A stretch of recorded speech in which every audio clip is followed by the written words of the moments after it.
दोस्तों, फिल्म की शुरुआत में एक आइलैंड पे मासिमो और इसके डैड को दिखाते हैं। ये लोग गैंगस्टर्स हैं। इस आइलैंड पे मासिमो के डैड की कोई डील चल रही थी और मासिमो पास खड़ा दूरबीन से किसी लड़की को देख रहा था। मासिमो के डैड इसके पास आते हैं और इसे कहते हैं, बेटा तुमने बहुत ऐश कर लिए, अभी भी तुम यहाँ खड़े खूबसूरत लड़की को देख रहे हो, लेकिन अब तुम्हें मेरा बिजनेस संभालना होगा। अभी वो इतना ही कहते हैं कि इनका कोई दुश्मन मासिमो के डैड को गोली मार देता है और वो गोली इसके डैड से होती हुई मासिमो को छू जाती है। मासिमो तो बच जाता है, लेकिन इसके डैड वहीं पे मर जाते हैं और अब इनका ये बिजनेस मासिमो संभाल रहा था। 5 साल बीत जाते हैं, लेकिन मासिमो इस लड़की का चेहरा भूल नहीं पा रहा था। वो अपने बिजनेस के सिलसिले में सिली सिली आइलैंड से बाहर जा रहा था कि इसको एयरपोर्ट पे वही लड़की लोरा दिखती है। मासिमो ने 5 साल लोरा को दुनिया में हर जगह ढूंढा, पर वो इसे कहीं नहीं मिली। मासिमो लोरा का चेहरा भूल नहीं पाया था और इसने 5 साल से लोरा की पेंटिंग बनवाकर अपने घर में लगाई।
तो यहाँ से जाने की जिद करती है। लोरा कहती है कि मेरा बॉयफ्रेंड मुझे ढूंढ रहा होगा। मासिमो इसे कुछ तस्वीरें दिखाता है इसके बॉयफ्रेंड की, जिसमें वो इसे चीट कर रहा था। लोरा को बहुत गुस्सा आता है। मासिमो इसे कहता है कि मैं चाहूँ तो जबरदस्ती भी तुमसे सब कुछ हासिल कर सकता हूँ, लेकिन मैं चाहता हूँ कि तुम अपनी मर्जी से सब कुछ करो और मुझसे प्यार करो। इतनी देर में मासिमो को इसका मैनेजर बुलाने आता है। मासिमो के लोगों ने एक आदमी को पकड़ा था जो कुछ बच्चों को बेचने वाला था। मासिमो इस आदमी को मार डालता है तो लोरा ये सब कुछ देख लेती है और वहीं पे बेहोश हो जाती है। मासिमो इसे कमरे में ले जाता है और होश आने पर इसे कहता है कि डिनर के लिए रेडी हो जाओ। लोरा ना चाहते हुए भी तैयार होती है। खाने की टेबल पे लोरा इसे कहती है कि तुम एक गैंगस्टर हो, मैं यहाँ हरगिज नहीं रह सकती। मासिमो इसे कहता है कि तुम्हें सिर्फ 365 डेज मेरे साथ रहना होगा। अगर तुम्हें इतने दिनों में मुझसे प्यार ना हुआ तो मैं तुम्हें आजाद कर दूंगा। मैं चाहता हूँ कि तुम मुझे एक जेंटलमैन बनाओ।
लोरा पानी में गिर जाती है।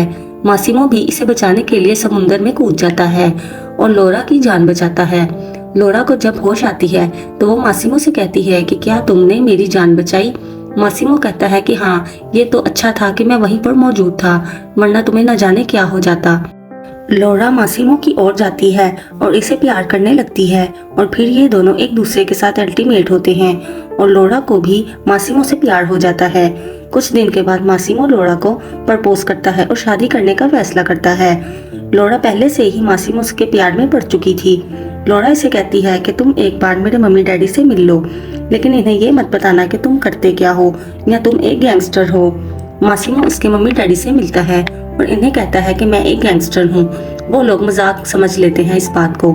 लोरा अपनी शादी की तैयारी कर रही थी कि इसे पता चलता है कि वो प्रेग्नेंट है। वो अपनी एक फ्रेंड के साथ अपना वेडिंग ड्रेस डिसाइड कर रही थी। वो अपनी दोस्त को बताती है कि ये प्रेग्नेंट है। वो इसे कहती है कि क्या तुमने मासिमो को नहीं बताया अभी तक।